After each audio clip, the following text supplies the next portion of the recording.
birthday kanam ningchangdre birthday wish taro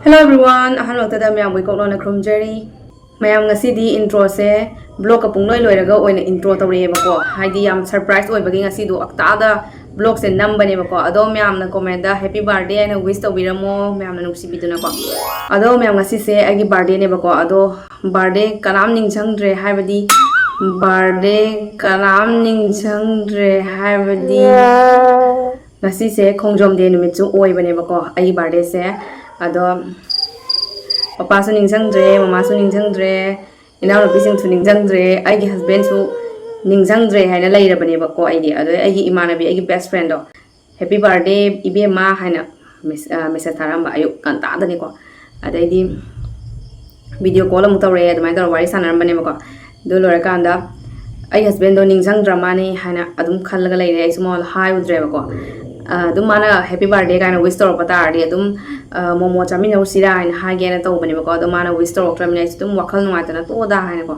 ai su birthday ga adum cancel tar bani bako ado sanda da ma do okta da lae laga ai gi cake macham purame adaidi momo ai momo yam pame bako adui momo leiraga adumai tor pu birame ai gi husband ga lakado ai gi nanu pa do ai Bikram do ma do ngasi se amu Guwahati da chatoi bako sanda da ko aduduna aping ampai oire duna dum tawsan gre bako birthday do kamai hai do no khangde aduni myam smile toraga ai birthday picture lotion gre smile toraga akhoi myam family chare chaminare thakminare smile toraga lotion le ai birthday se ado myam blog to makha ta na dum continuing breast ko myam adudi yengase tu kanam lai ne kanam lai ne kanam lai ne Come on. Kanam live video namsi. Kanam live. Kanam. Tumina video na buat jane. Kan aku kunjeli ne yau. Mam le lagi na. Papa mam le ye. Se, pam bro se. Pijen ura. Jangan dari nama. Lo, Mam le ye mam. mam cak. Papa. Ayah, mami. Jangan dari ne ya.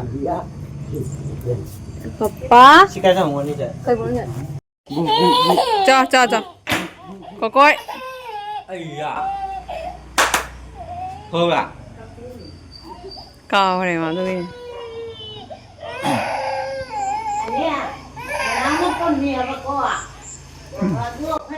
Birthday wish taro. Nang cake hai sabi brem.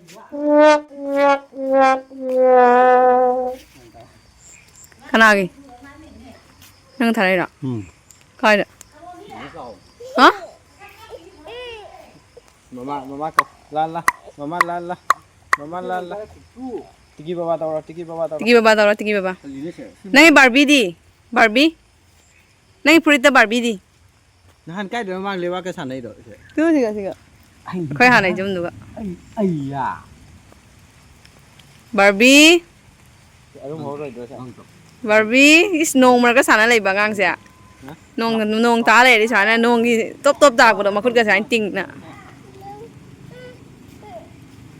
Barbie. Pamalo, kau berapa nang loy na? Baik na. Mana sunjuk deh pani baik kita rasa apa ni? Ini mencar ai. Mana pula kerja? Lo. Apa ada pani sini ya? Sini lagi na terpero.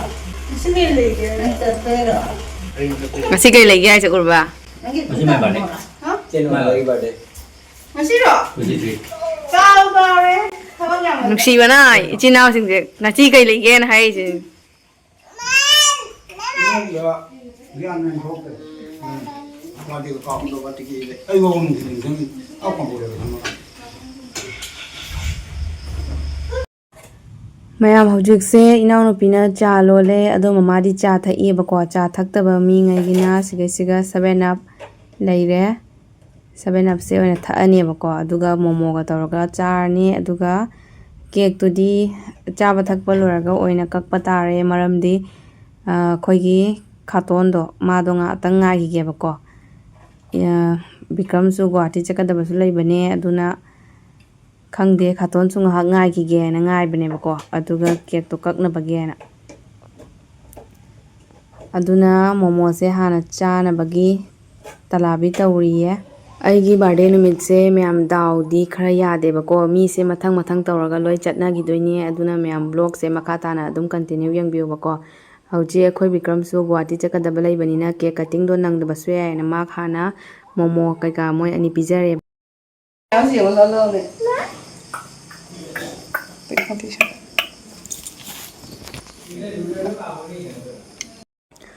ꯃꯃꯥꯁꯨ ꯁꯣꯁꯇꯤ ꯆꯠꯈꯔꯦ ꯍꯧꯖꯤꯛ ꯑꯩꯈꯣꯏ ꯈꯨꯟꯗꯅꯦꯕꯀꯣ ꯁꯣꯁꯇꯤ ꯑꯃ ꯂꯩꯕ ꯑꯗꯨꯗꯨꯒꯤ ꯆꯠꯇꯕ ꯌꯥꯗꯕꯒꯤ ꯆꯠꯄꯅꯦ ꯄꯄꯥꯗꯤ ꯆꯠꯇ꯭ꯔꯦꯕꯀꯣ ꯄꯄꯥꯒꯤ ꯃꯍꯨꯠꯇ ꯃꯃꯥ ꯑꯣꯏꯅ ꯆꯠꯂꯦ ꯁꯨꯃꯥꯏꯅ ꯇꯧꯔꯒ ꯆꯠꯈꯔꯦ ꯃꯃꯥꯁꯨ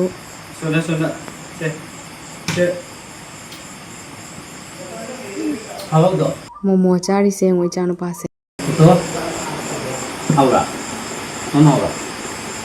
ꯃꯃꯥ ꯍꯥꯎꯕ꯭ꯔꯥ ꯄꯄꯥ ꯀꯥꯎꯈ꯭ꯔꯕꯣ ꯄꯄꯥꯒ ꯂꯣꯏꯅ ꯄꯄꯥ ꯇꯨꯝ ꯍꯧꯒꯠꯂꯛꯄ ꯏꯇꯟ ꯇꯜꯂꯦ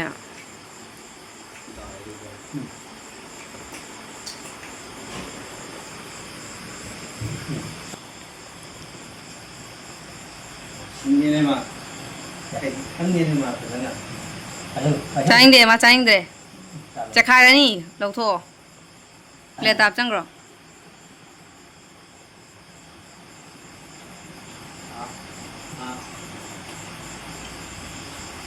ꯆꯤꯆꯦꯗ ꯀꯩꯅꯣ ꯁꯤ ꯆꯨꯔꯥꯀꯣꯔꯣꯟ ꯇꯧꯕꯔꯕꯗ ꯆꯨꯔꯥꯀꯣꯔꯣꯟ ꯍꯥꯏꯗꯤ ꯀꯩꯅꯣ ꯃꯔꯨꯀꯣ ꯖꯨꯝ ꯆꯦꯡꯕꯗ ꯀꯣꯏꯗꯨꯗꯤ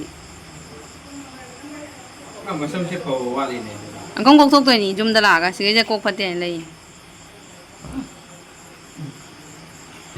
ꯍꯦꯄꯤ ꯕꯥꯔꯗꯦ ꯅꯣꯡꯉꯥꯜꯂꯩ ꯏꯅꯥꯎꯅꯨꯄꯤ ꯍꯣꯏꯁꯨ ꯉꯁꯤꯗꯤ ꯈꯔ ꯆꯤꯜꯂꯦ ꯏꯄ꯭ꯋꯥꯅꯨꯄꯥꯒꯤ ꯗꯔꯄꯟꯒꯤ ꯑꯦꯄ꯭ꯂꯥꯏ ꯇꯧꯕꯒꯤꯀꯣ ꯂꯥꯁ ꯗꯦꯠꯅꯤ ꯍꯥꯏꯅ ꯑꯗꯨꯒ ꯃꯄꯥꯅ ꯁꯣꯝꯗ OBC ꯊꯣꯏꯕꯒꯤ ꯃꯥꯡꯈ꯭ꯔꯦ ꯍꯥꯏꯅ ꯀꯟꯅ ꯊꯤꯔꯦꯕꯀꯣ ꯉꯁꯤꯁꯦ ꯄꯨꯔꯥ ꯕꯤꯖꯤꯅꯦ ꯃꯃꯝ ꯍꯥꯎꯕ꯭ꯔꯥ ꯍꯥꯎꯕ꯭ꯔꯥ ꯀꯃꯥꯏꯅ ꯇꯧꯏ ꯃꯍꯥꯎ ꯀꯃꯥꯏꯅ ꯇꯧꯏ ꯃꯌꯥꯝ ꯀꯦꯃꯦꯔꯥ ꯀꯥꯞꯄꯤꯅꯕ ꯃꯤ ꯂꯩꯇꯅ ꯀꯦꯛ ꯀꯠꯇꯤꯡꯁꯦ ꯍꯥꯞꯄꯛꯑꯔꯣꯏꯒꯦ ꯇꯧꯕꯅꯦ ꯑꯗꯣ ꯄꯄꯥꯅ ꯃꯥꯛ ꯅꯝꯕꯤꯒꯦ ꯍꯥꯏꯅꯀꯣ ꯍꯧꯖꯤꯛ ꯄꯄꯥꯅ ꯀꯦꯃꯦꯔꯥ ꯅꯝꯕꯤꯔꯤ ꯍꯦꯄꯤ ꯕꯥꯔꯊꯗꯦ ꯊꯤꯌꯥꯝ ꯅꯨꯡꯉꯥꯂꯩ ꯗꯦꯕꯤ ꯈꯣꯡꯖꯣꯝ ꯗꯦ ꯅꯨꯃꯤꯠꯇ ꯄꯣꯛꯄ 23 ꯑꯦꯄ꯭ꯔꯤꯜꯗ ꯌꯦꯡꯅꯤ ꯃꯥ ꯃꯆꯥꯗꯦ ꯅꯪ ꯍꯥꯟꯅ ꯆꯥꯔꯦ ꯔꯨꯗꯥꯅ ꯄꯤꯖꯧꯅꯦ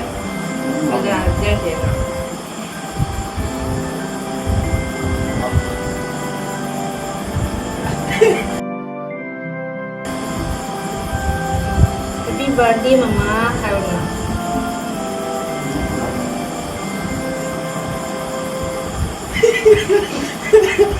하와마 아니야 오늘 그거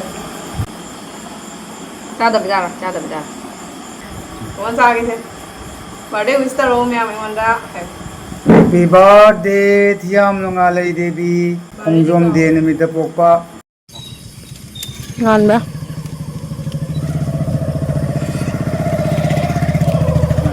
Eti ba lai ra Nung ta ba Pilih tangan Ruda sok ba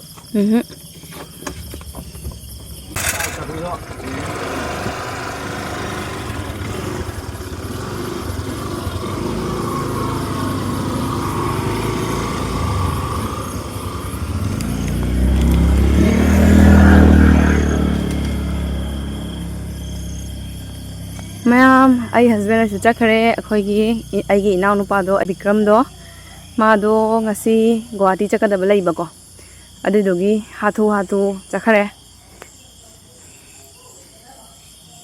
ꯍꯧꯖꯤꯛ ꯒꯨꯋꯥꯍꯥꯇꯤꯗ ꯆꯠꯇꯣꯏꯅꯦ ꯃꯥ ꯍꯧꯖꯤꯛ ꯑꯗꯨꯅ ꯊꯦꯡꯉꯦ ꯍꯥꯏꯅ ꯆꯠꯈ꯭ꯔꯦꯕꯀꯣ ꯑꯗꯣ ꯉꯁꯤꯁꯦ ꯑꯩꯈꯣꯏ ꯃꯃꯥꯁꯨ ꯁꯣꯁꯇꯤ ꯑꯃ ꯆꯠꯈꯤꯌꯦꯕꯀꯣ ꯑꯗꯣ ꯈꯪꯗꯦ ꯃꯌꯥꯝ ꯉꯁꯤꯁꯦ ꯑꯩꯒꯤ ꯕꯥꯔꯗꯦ ꯀꯅꯥꯝ ꯅꯤꯡꯁꯤꯡꯕꯤꯗ꯭ꯔꯦ ꯂꯣꯏ ꯀꯥꯎꯈ꯭ꯔꯦꯕꯀꯣ ꯊꯕꯛꯅ ꯆꯤꯟꯕꯩꯀꯣ ꯀꯩ ꯍꯥꯏꯗꯣꯏꯅꯣ ꯈꯪꯗ꯭ꯔꯦ ꯀꯣꯛꯇ ꯅꯤꯡꯖꯪꯗꯕ ꯅꯤꯡꯖꯪꯗꯕ ꯍꯥꯏꯇꯥꯔꯦꯅꯦ ꯍꯥꯏꯕꯗꯤ ꯈꯣꯡꯖꯣꯝ ꯗꯦꯅꯦꯕꯀꯣ ꯑꯩꯒꯤ ꯏꯄꯣꯛ ꯅꯨꯃꯤꯠꯁꯦ ꯈꯣꯡꯖꯣꯝ ꯗꯦꯗ ꯑꯣꯏꯌꯦꯕꯀꯣ ꯑꯗꯨꯗꯨꯅ ꯄꯄꯥꯁꯨ ꯉꯁꯤꯁꯦ ꯀꯦꯂꯦꯟꯗꯔ ꯌꯦꯡꯕꯗꯀꯣ ꯁꯟꯗꯥ ꯋꯥꯏꯔꯝꯗ ꯀꯦꯂꯦꯟꯗꯔ ꯌꯦꯡꯕꯗ ꯅꯤꯡꯖꯪꯉꯛꯑꯦ ꯍꯥꯏꯕꯀꯣ ꯁꯨꯃꯥꯏꯅ ꯇꯧꯅ ꯑꯩꯒꯤ ꯕꯥꯔꯗꯦꯁꯦ ꯂꯦꯟꯈ꯭ꯔꯦ ꯃꯌꯥꯝ ꯃꯤ ꯄꯨꯝꯅꯃꯛꯁꯨ ꯆꯠꯄ ꯂꯣꯏꯈ꯭ꯔꯦ ꯍꯧꯖꯤꯛ ꯏꯅꯥꯎꯅꯨꯄꯤ ꯀꯩꯀꯥ ꯀꯧꯔꯒꯀꯣ ꯀꯦꯛ ꯆꯥꯃꯤꯟꯅꯔꯒꯦ ꯃꯣꯏꯁꯨ ꯉꯁꯤꯁꯦ ꯈꯔ ꯕꯤꯖꯤ ꯑꯣꯏꯔꯦ ꯅꯨꯄꯥꯒꯤ ꯃꯥꯁꯨ ꯀ꯭ꯂꯥꯁ 11 ꯀꯥꯗ꯭ꯔꯣꯃꯤꯅꯀꯣ ꯗꯔꯄꯟꯒꯤ ꯑꯃ ꯊꯥꯕꯒꯤꯀꯣ खर बिजी होरे ngasi चे चांग खरा कई कई तौब खोटबा यामना बिजी होइबा नुमित्ता आइगे बर्थडे से ताखरे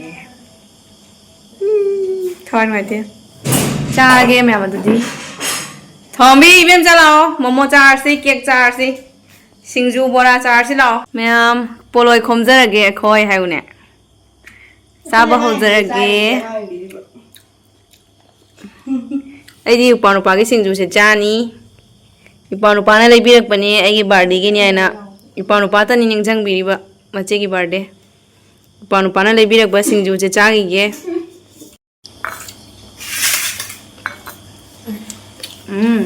हावे हावेन्या मोरक्ति खरा साइ हौजिक केक की फिबम से सुमाय लेजरी खाइबिरओ सारागे केक से अमुक ममाय खरा खाइदोख्रो आई हस्बैंड दसु खरा पीखरे अदुगा विक्रम दसु खरा पीखरे बको आइगी बर्थडे गी ममा दसु खरा पीजौ हाइनाको अदुगा खोय विक्रम होय दसु खरा पीउ हाना केक से अदुम चावबा केक नतेदा अदुम खरा अपिकपा केक तोने बको अदुना अदुम यामनासु पीहौद्रे सुमाय तौरगा अलेम्बा खरा से खोय हजि चारगे सिदा लैरे सॉस खामेन सिंबी की माले सिना मोरक ओका यु खंगद्रे सिना ग्रीन चटनी ने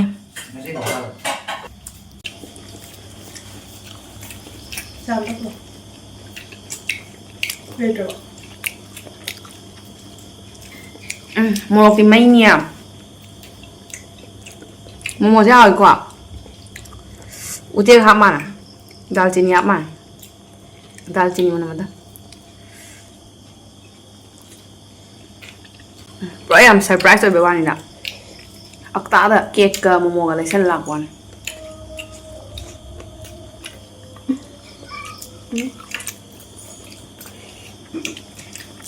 कइनो नि सोस्तिगिन सोस्तिगी वाली लिबा होरा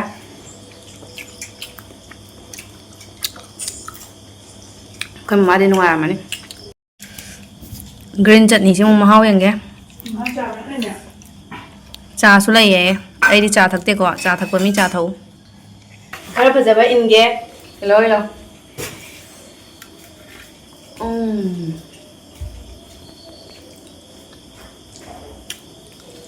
हावे हावे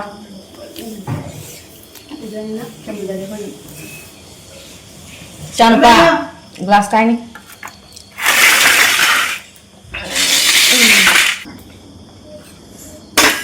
लोई बसे खम चल लगे चटनी थम गोरा होरन तन कोला चासिरा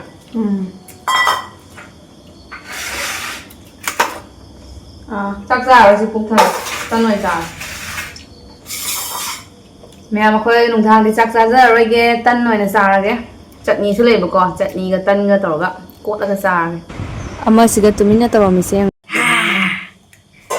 आइने नंगना पोलोय खोमाबा कमाइन थे लेबा थिन याद्रे खुदना पाय चखले मैम हौजिक से मपान दा नोंग से पिति पिति तागा नोंग से खाए बको आई मपान दा यंगहलके मैम दा